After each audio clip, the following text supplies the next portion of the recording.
Hello everyone, welcome back to another video. इस video में हम फिर से इंडेक्स को एनालाइज करेंगे।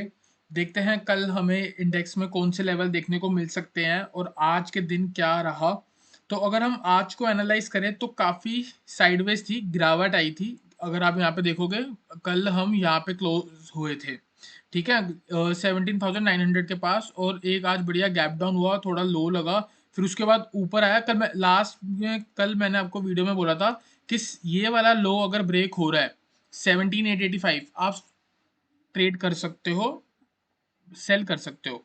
तो आप देखोगे पहले ही गैप डाउन हुआ और इसी का ही बार बार रेसिस्टेंस लेके हमारे टारगेट हिट हुए हैं।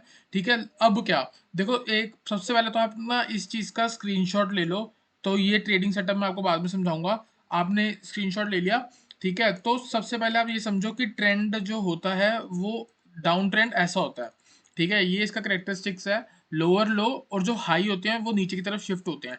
अगर आप ये पैटर्न देखोगे ना तो आपको यहाँ पे दिख रहा होगा, मेरे को यहाँ पे बहुत क्लियरली दिख रहा है कि यहाँ से ये हाई लगा, ये लो लगा, और ये एक हाई आया, और अब, ठीक है, अभी लोअर लो नहीं लगा। लेकिन अगर ये 17,775 ब्रेक होता है तो आपको नीचे के लेवल जरूर देखने को मिलेंगे। तो जब ये ब्रेक हो जाएगा तो जो ये चीज है वो ऐसी देखने को मिलेगी। तो सिंपल डाउन ट्रेंड में ही इसको कंसिडर करेंगे और हम एक शॉर्ट टर्म डाउन ट्रेंड में आ जाएंगे।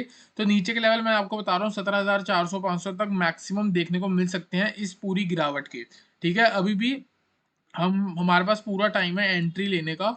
तो आपको सिंपल है, सेल बिलो 17,775।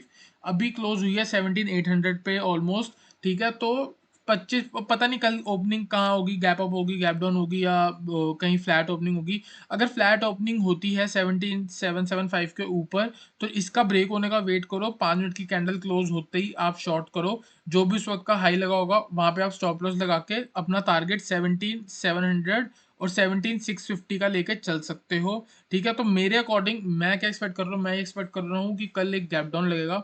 ठीक है, यहाँ पे जो ये वाला दिन था, इस दिन क्या हुआ था, 100 पॉइंट SGX ऊपर थी और खुली 26 पॉइंट।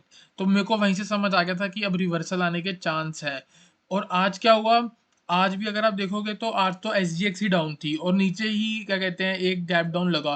तो जब भी एक डाउन ट्रेंड होता है तो हमको गैप डाउन देखने को मिलता है, जब अप ट्रेंड होता है तो हमको गैप अप ओपनिंग्स डेली देखने को मिलती हैं। तो सिंपल है, एक आज गैप डाउन लग चुका है तो काफ़ी ज़्यादा चांस है कि कल भी एक गैप डाउन लगेगा। तो कंसिडर सेल बिलो 17,775। अगर इसके नीचे हो रहा है तो ये इसका रेसिस्टेंस लेके जरूर नीचे आएगी, तो जब इसका रेसिस्टेंस ले रही होगी आप वहां से भी शॉर्ट करके चल सकते हो। और ये हमारे टारगेट होंगे। बाय कब करना है, बाय हमको सिर्फ और सिर्फ 17,850 के ऊपर करना है। इसके अलावा हमको कहीं बाय के बारे में नहीं सोचना। नीचे कहीं कोई पैटर्न, रिवर्सल पैटर्न दिखेगा तो हम उस पर कंसिडर करेंगे। ठीक है, तो यहाँ पे देखो मैं इसको 17,850 के ऊपर बाय करने को क्यों कह रहा हूँ। एक कैंडल, दो, तीन, चार, पाँच, पांच कैंडल ने एक ही जगह से रिजेक्शन ली है जिसका प्राइस है 17,846 के पास। तो 4-5 रुपए का बफर है, जैसे इसके ऊपर क्लोज होगी एक रॉकेट मूव आपको जरूर देखने को मिलेगी। ठीक है, अगर गैप अप हो रही है या फ्लैट हो रही है तो कहीं भी जा सकती है। ठीक है, तो जैसे 17,850 के ऊपर आके सस्टेन होगी आप बाय करो। टारगेट 17,900, 940, 975, ये मैंने आपको टारगेट दे दिया है इंट्राडे पे। अब आपको बस ये देखना है कि ये ब्रेक कब हो रहा है। अगर मॉर्निंग में ही ब्रेक हो रहा है तो आप लास्ट टारगेट के लिए भी जा सकते हो, एक ट्रेंडिंग मूव देखने को मिल जाएगी। कल वैसी एक्सपायरी है, बढ़िया दिन रहते हैं एक्सपायरी वाले दिन। ठीक है, और क्या कहते हैं 12-1 बजे आके 850 ब्रेक हो रहा है तो आप फर्स्ट से सेकंड टारगेट तक ही वेट करो, थर्ड टारगेट तक मत जाओ। तो आपके लिए सही रहेगा। आई होप आपको इंडेक्स का एनालिसिस समझ आया हो। अगर मैं हीरो जीरो के ट्रेड से रिलेटेड बात करूं, क्योंकि काफ़ी लोगों का उसमें इंटरेस्ट रहता है हीरो जीरो का, जो कि हमको एक बहुत बढ़िया अप मूव देखने को, बहुत बढ़िया एक्सपोनेंशियल रिटर्न कमाने का जरिया मिल जाता है। ठीक है, तो अगर आप यहाँ पे देखोगे ना, मैं आपको सिंपल बताता हूँ कि कहाँ से ना एग्जैक्ट रिवर्सल आ सकता है।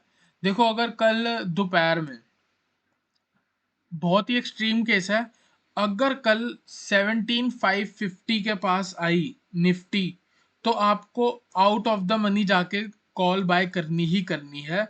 बहुत ज़्यादा एक्सट्रीम केस है जिसके आने के चांस बिल्कुल भी नहीं है 17,560 के, पर फिर भी कुछ हो सकता है, ज़रूरी नहीं है, मार्केट को चैलेंज नहीं करना चाहिए। अगर 17,560 आ रहा है, 550 आ रहा है, आप आउट ऑफ द मनी जाके कॉल बाय कर रहे हो, 10 रुपये वाली कॉल भी 20 होके रहेगी, ठीक है। और 17,700 पे भी एक रिवर्सल पॉइंट हमारा बन सकता है। तो आपको ये दो लेवल कंसिडर करने हैं, 17,700 और 17,560। अब इस पे आपको ट्रेड कैसे करना होगा, हीरो जीरो का कैसे बनाना होगा। सबसे पहले तो डिस्क्लेमर देना चाहूंगा कि हीरो जीरो का स्टॉप लॉस जीरो होता है। आप जितने पैसे लगाओगे जीरो हो सकते हैं, और एनालिसिस सही होगा तो आपका 100% की रिटर्न भी आपको मिल सकती है। तो आपको बस अब ये देखना है कि 2 बजे के आसपास क्या चल रहा है। 2 बजे के आसपास अगर कल निफ्टी 17,560 के पास है, आप कॉल बाय करो। अगर 2 बजे के आसपास निफ्टी 17,700 का सब ब्रेक करके नीचे जा रही है, तो आप आउट ऑफ द मनी की 17,600 की कॉल पुट बाय कर सकते हो। ठीक है, आई होप आपको समझ आया हो। और चलते हैं बैंक निफ्टी पे, बैंक निफ्टी को एनालाइज करते हैं। तो बैंक निफ्टी का भी सेम सिंपल ही है, जैसे ही निफ्टी का चार्ट है वैसे ही ऑलमोस्ट बैंक निफ्टी का भी बना है। यहाँ पे देखोगे आज का लो अगर देखोगे ना, देखो यहाँ पे जो लो लगा था मॉर्निंग में 37,524, फिर यहाँ पे लो लगा 37,513, यहाँ लगा 548। तो देखोगे तो सिंपल है, 37,500 ब्रेक नहीं हो रहा। अगर चल कल 37,500 ब्रेक हो रहा है तो आप शॉर्ट कर रहे हो, टारगेट 37,200, 37,000। जी हाँ, 500 पॉइंट की गिरावट आपको इस मूव में मिल सकती है। उसका एक और रीजन भी मैं आपको बताऊंगा। टेक्निकल रीजन तो यही है कि यहाँ पे जो ये गैप अप लगा था, ये गैप फिल होना चाहिए। ठीक है, तो इसके हिसाब से 37,200 का टारगेट है। फिर भी मैं 200 पॉइंट का एक और टारगेट ऐड कर रहा हूँ, जो अभी मैं आपको थोड़ी देर में समझाता हूँ इसी वीडियो में। तो सिंपल है, सेल बिलो 37,500, टारगेट 37,200 और 37,000। बाय कब करना है, बाय सिंपल आप यहाँ पे देखोगे 1 2 3 4 5 कैंडल की रेसिस्टेंस है 37,737 पे। 15 रुपए का मैंने बफर ले लिया, 37,750 ब्रेक होते ही आपको बाय करना है। फर्स्ट टारगेट सीधा 100 पॉइंट ऊपर 37,850, और सेकंड टारगेट 38,000 का। जी हाँ, कल 38,000 भी आ सकता है, 37,000 भी आ सकता है, काफी मार्केट बीच में है। तो यही दो लेवल हैं जो बता रहे हैं। अगर 37,500 ब्रेक हो रहा है तो 37,000 जा सकता है, 37,750 ब्रेक हो रहा है तो 38,000 जा सकता है। इसका मैं आपको एक और चीज बताऊं, पता नहीं आप लोग इसको देखते हो ऑप्शन चेन एनालिसिस को, तो सही है, अगर नहीं देखते तो मैं आपको बता देता हूँ कि ना यहाँ पे ना जोन सी आप स्ट्राइक प्राइस में ट्रेड करते हो, उसके इधर ना सब लिखा होता है, ओपन इंटरेस्ट कितना है और यहाँ पे पुट में कितनी राइटिंग वगैरह हुई है। तो मेरा सिंपल सा एक तरीका है जो मैं आपको बताता हूँ। जैसे बैंक निफ्टी है ना, इसकी ना हर एक 500 पॉइंट की खिड़की होती है। खिड़की मतलब विंडो होती है, आप ये समझ के चलो कि ये बैरियर है, ये हर्डल है 37,500। फिर उसके बाद जो बैरियर होगा वो सीधा 500 पॉइंट नीचे होगा 37,000 का। फिर उसके बाद नीचे 500 पॉइंट का होगा। तो ये जो बीच के नंबर होते हैं ना, ये 600, 700, 800, इनकी कोई वैल्यू नहीं होती। सिंपल वैल्यू किसकी होगी, 37,000, 37,500 और 38,000 की। ये कब वैल्यू नहीं होगी, एक दिन पहले की। अभी कल क्या हो सकता है, कल मार्केट की नैरो रेंज हो जाएगी तो 100 पॉइंट नीचे की भी वैल्यू हो जाएगी, 100 पॉइंट ऊपर की भी वैल्यू हो जाएगी। तो सिंपल सा नजरिया क्या होता है, मेरा ये मानना होता है, अगर बढ़िया वाला जो सपोर्ट, यहाँ पे क्या सपोर्ट है अभी 37,500 का क्यों है। अगर आप यहाँ पे देखोगे ओ आई में क्या होता है, open interest. Open interest interest का मतलब कि एक पोजीशन खुली पड़ी है। एक पोजीशन खुलने का मतलब एक उसकी पुट बाय भी खुली है, उसकी एक पुट सेल भी खुली है। ठीक है, तो हमें क्या क्या देखना होता है यहाँ पे कि पुट सेल कितनों ने करा है।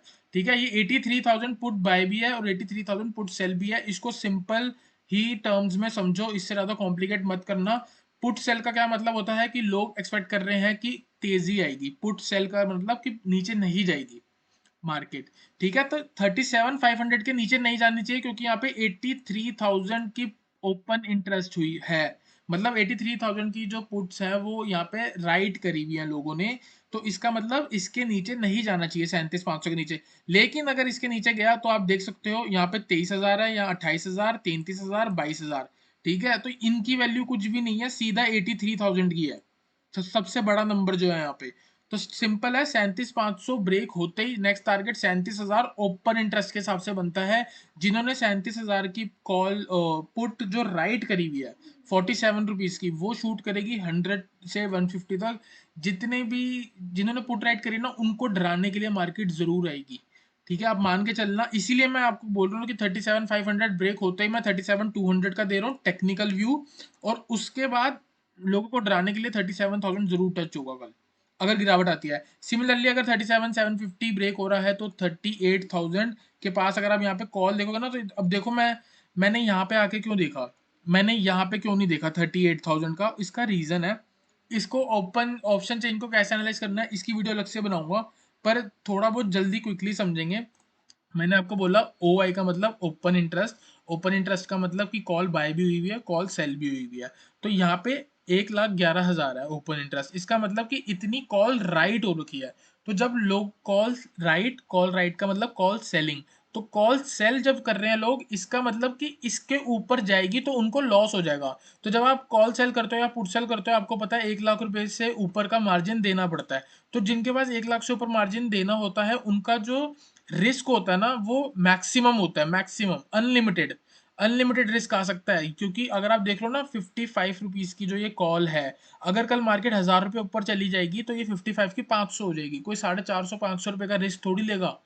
तो वो वही लेगा इतना बड़ा रिस्क जिसने पूरा असेसमेंट कर रखा होगा, जिसने पूरी अपनी ट्रेडिंग को परफेक्ट कर रखा होगा कि इसके ऊपर नहीं जाएगी, मेरे पास पूरा ट्रेडिंग सेटअप है, मैं तभी इतनी बड़ी बेट ले रहा हूँ। तो हमारा सिंपल है, हमने वो देखना है कि लोगों ने कॉल सेल कहाँ कर रखी है। सबसे ज्यादा कॉल सेल हुई है 38,000 पे। ठीक है, तो ऊपर की तरफ मैक्सिमम हमको कहाँ मिल सकता है, 38,000। तो जिन्होंने कॉल सेल करी हुई है, मार्केट एक बार आएगी उनको डराएगी जरूर। तो आप मानना कि 37,750 के ऊपर जाते ही आपका टारगेट 37,850 है और 38,000। और आई होप मैं आपको ऑप्शन चेन एनालिसिस का, मेरे को नहीं लगता आप लोगों को जल्दी क्विकली बड़ा समझ आया हो, जिन्होंने पहली बार पढ़ा है इसको। जिनको पता है उनको तो पता ही है मैं क्या कहना चाह रहा हूँ। तो इसकी एक बार वीडियो में अलग से जरूर बनाऊंगा कैसे इसको एनालाइज करते हैं। मिलते हैं नेक्स्ट वीडियो में एक अच्छे एनालिसिस के साथ। आई होप आपको वीडियो अच्छी लगी हो। और हाँ, हीरो जीरो इसकी रह गई कि हीरो जीरो का व्यू कहाँ से आना चाहिए।